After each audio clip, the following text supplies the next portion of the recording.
Today we're going to show a tub shower transfer and some tips on bathing with a client who has had a posterior total hip arthroplasty by Katie Ritter, Jamie Williams, and Danny Smith.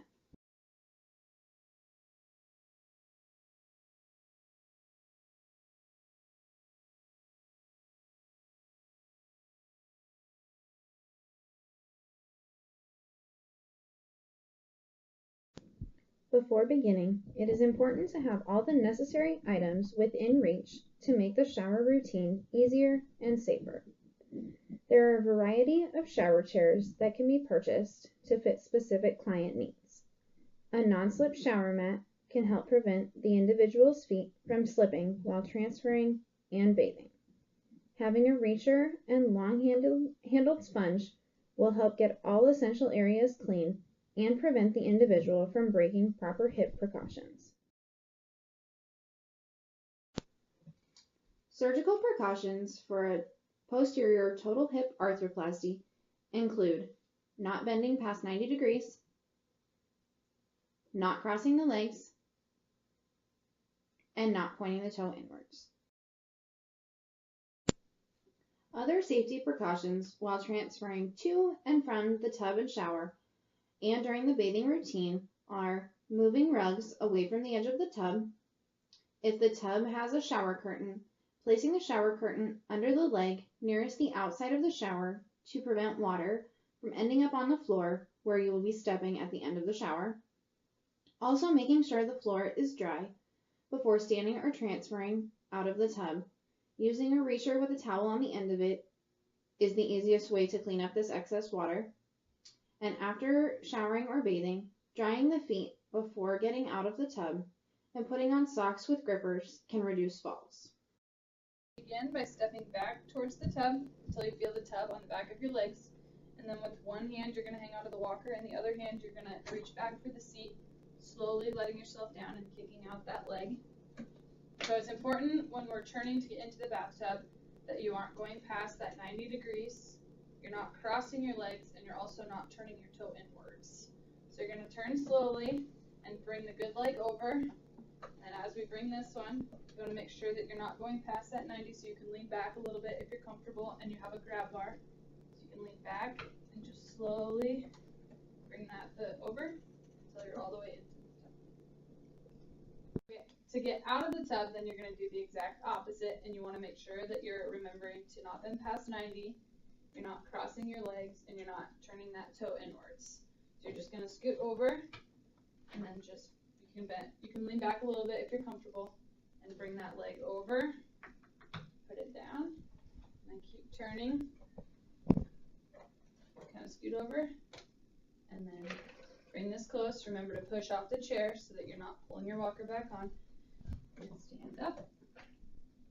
You know that?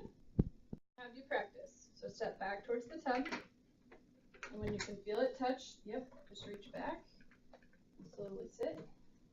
Very good. You feel comfortable on there? Okay, we'll get the walker out of the way, and then bring the slide over. And then bring that good leg over. Okay, when you raise it, don't go past 90 degrees there. Lift it up. Perfect. So now to get back out, you're just going to scoot over on the chair a little bit, and then we're going to bring over that bad leg, remembering not to turn it in or go past 90. Very good. Slowly go down. Keep turning with that good leg. Turn. The walker. And then push off the chair. Very good. An easy way to show 90 degrees to a client includes using a notebook or box with one side placed on the leg and the other side along the torso. This will help the client visualize the angle, and it will help to show how leaning back can increase the angle and how leaning forward means the hip must drop to stay within the precautions outlined by the surgeon. It may also be helpful for your clients to use a leg lifter to help move their affected hip into the shower. As mentioned in the beginning, Using a long-handled sponge to reach the feet and the back is also very helpful. There are a variety of modifications that you can make to your shower so it is more accessible or safer. These modifications can include the use of a handheld shower head, grab bars, and the removal of shower doors as a temporary modification and/or the adding of a shower curtain.